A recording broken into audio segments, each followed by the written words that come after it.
Une des énigmes un peu folles du XXe siècle. En plein hiver 1976, en décembre, on est en plein cœur des Vosges, aux alentours de la petite commune de Rambervillers. Des forestiers font une découverte étrange, des empreintes d'un animal inconnu, des empreintes de carnassiers. Malgré leur grande expérience, ils ne savent pas ce que c'est.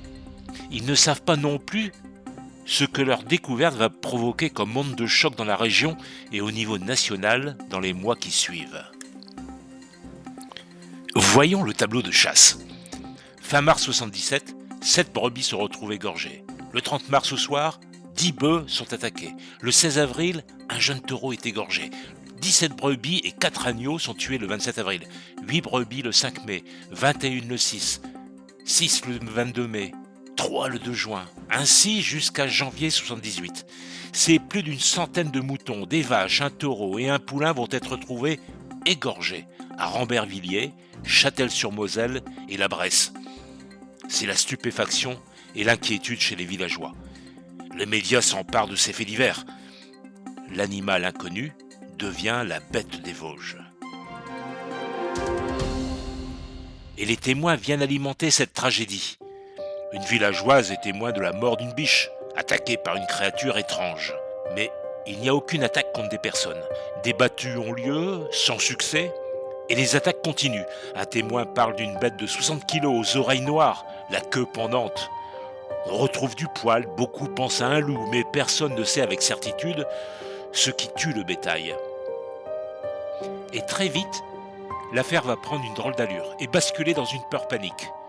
Tout le monde se demande s'il s'agit d'un loup ou d'un renard. On va jusqu'à dire peut-être un monstre. Il y a de quoi se poser des questions légitimes. La presse locale joue son rôle d'amplificateur en faisant la une de ses éditions avec des titres provocateurs. On frissonne d'angoisse. Instinctivement, on pense à la bête du Gévaudan. Le zinc du café local ne désemplit pas et chacun y va de son idée ou de son commentaire. C'est pas ça qui va rameuter les touristes. Sans parler que ça va mettre une belle pagaille dans les esprits. Vous allez voir que tout le monde va soupçonner son voisin d'ici peu. C'est encore une magouille politique. N'allez pas chercher midi à 14h. C'est simplement une affaire de jalousie ou de vengeance, ou les deux à la fois. Les mois passent et la presse titre à nouveau « Nouvelle victime, la bête des Vosges est de retour ». Une bête est aux portes des villages vosgiens et attend patiemment de passer à l'attaque. On écrit mais on ne sait rien comme toujours. La rumeur va bon train et se répand dans toute la vallée comme une traînée de poudre. Plusieurs personnes auraient vu cette monstrueuse bête. On essaye de dresser un portrait robot mais difficilement. On décrit une sorte de loup atroce, aux yeux rouges, le poil hérissé. À peine entrevu à la lisière de la forêt. D'autres l'ont vu, c'est certain. C'est un plantigrade assez trapu mais de grande taille. Il pousse des grognements qui glacent le sang. Et l'histoire ne s'arrête pas là malheureusement. Les journaux publient à nouveau à la une « La bête a encore frappé ».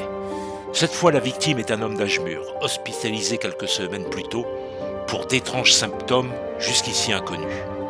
Il porte la marque précise de la morsure de l'animal. Des gens disent avoir aperçu le monstre sanguinolent. Ils se persuadent, ils sentent sa présence. C'est pas tout le monde se calfeutre chez soi et les enfants sont priés de ne pas sortir. Des intrépides s'affranchissent dans les forêts touffues des Vosges pour débusquer la bête, mais en vain, la bête reste invisible. Après des mois d'effroi, sans trouver d'explication sérieuse et rationnelle, on continue à dénombrer les cadavres d'animaux par-ci, par-là. On voit un jour débarquer les reporters de la télévision française. Paris s'empare de l'affaire. Le soir même, au JT de 20h, le présentateur évoque le sujet de la fameuse bête des Vosges. Les chroniqueurs parisiens s'en donnent à cœur joie et se lâchent dans leurs commentaires, on dirait aujourd'hui sans flamme. Ces Vosgiens leur apparaissent comme des arriérés et ils dramatisent. Le préfet des Vosges est même obligé d'intervenir et de faire interdire aux enfants d'aller en forêt. Les médias parisiens s'installent sur place pour quelques jours pour obtenir le meilleur témoignage. Cela nous rappelle d'autres événements plus tragiques. L'information se répète. Ça tourne en boucle sur l'histoire des moutons égorgés et cela fait de l'audience, bien sûr. Un article de l'Express en 1977 évoque les habitants de la Bresse comme une communauté de 4 à 5 000 personnes, repliée sur elle-même, qui a longtemps vécu à l'écart, des marginaux en somme. Ça a beaucoup marqué la population. Ils s'en souviennent encore. Pourtant, pendant une battue à Domèvre-sur-Durbion, la bête essuie une vingtaine de coups de feu, mais sans l'atteindre. Les nombreuses battues et pièges ne réussissent pas à déjouer la mystérieuse créature. Durant une de ces battues, 4 chiens policiers spécialisés dans ce genre de poursuite refusent de suivre les pistes, pourtant très nettes laissées par la bête. Un autre chien, réputé comme étant le meilleur chien policier du pays, est lancé sur ses traces. Ce dernier accepta de suivre les traces, mais avec une certaine lenteur. La bête des Vosges réussit à gagner beaucoup de terrain sur ses poursuivants.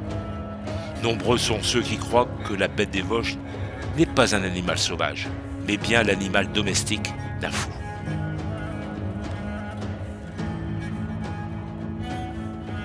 Est venu le temps des explications.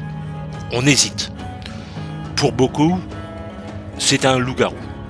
On parle aussi plus scientifiquement d'organismes génétiquement modifiés par un savant fou ou par les militaires américains en vue d'une opération qui aurait échoué. Ou simplement l'œuvre d'une vengeance de la part d'un malade mental qui aurait dressé un gros chien à s'attaquer à la foule. Et de fil en aiguille, on commence à soupçonner son voisin. Celui-là vit au fond des bois ? C'est douteux. Celle-là recueille tous les chiens et chats abandonnés, elle a bien pu élever un lynx et en faire un tueur pour venger les animaux maltraités par une espèce bien plus cruelle. On délire ouvertement. On tente de raisonner, mais en pure perte. On pense que les grands vainqueurs de ce triste spectacle sont les journalistes et les pharmaciens. La demande en calmants et antidépresseurs a explosé dans la région. Et la bête court toujours et est insaisissable. On imagine une créature mythique échappée des contes et légendes médiévales ou plus anciennes encore. La folie s'empare des esprits quand la bête des Vosges continue à faire des victimes. Cette année-là, les chasseurs s'en donnent à cœur joie. Pour entretenir le feu, le souffle provient désormais uniquement des médias. Une seule photo de la bête a été prise, dit-on. Soudain, la bête ne fait plus d'autres victimes.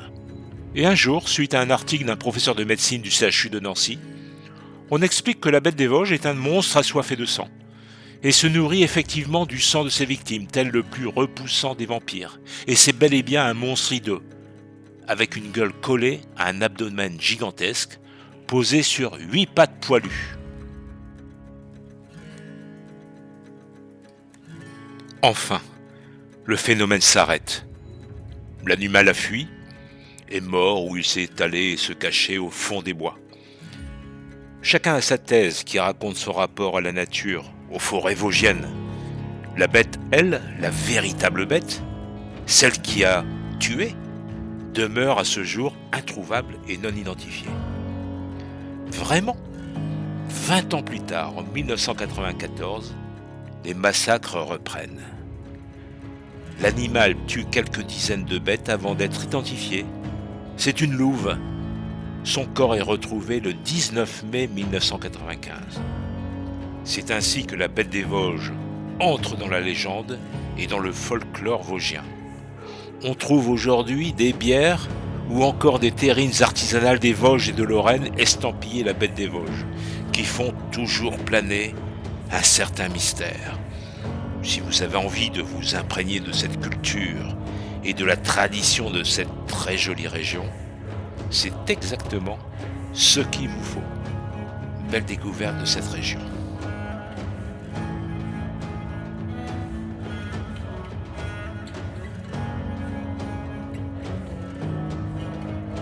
Nous vous remercions de votre écoute et n'oubliez pas de liker et de cliquer sur la petite cloche pour nous suivre vers de nouvelles aventures.